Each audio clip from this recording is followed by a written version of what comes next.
Hi, I'm Erin Petty, and this is my introduction video for week 1.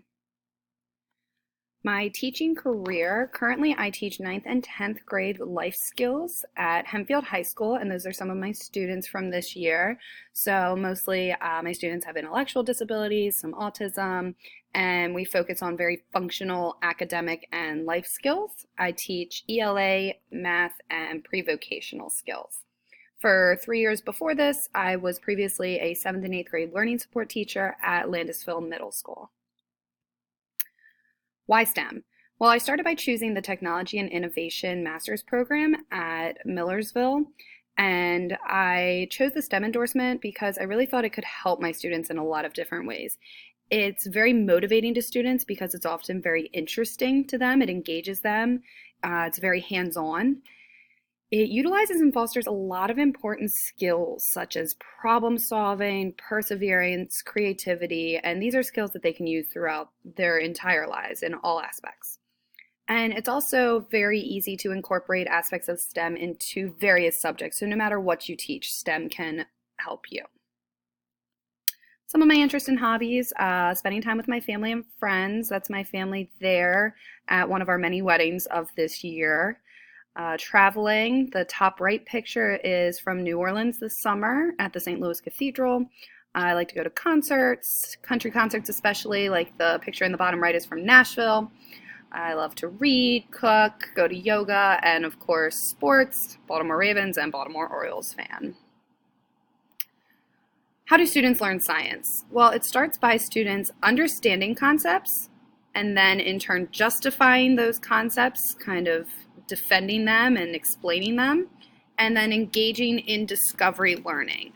So that's really taking the knowledge that they have and applying it in different concepts and situations. Guiding them to discovering concepts on their own is extremely important. This was from chapter 11. It really sticks with them if they discover concepts on their own and make it their own understanding. And that goes along with metacognition is extremely important for students learning science. It helps them make the concepts stick more, it's more effective, and it's more meaningful to them.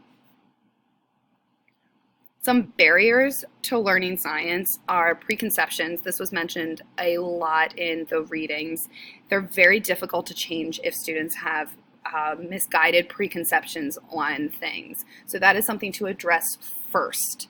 And then I also think that a fear of failure hinders students to learning science because they're afraid to take guesses and be wrong, or they're afraid to think outside the box. And I think really addressing that being wrong is part of the learning process, and to keep going and persevere is an extremely important thing to teach students.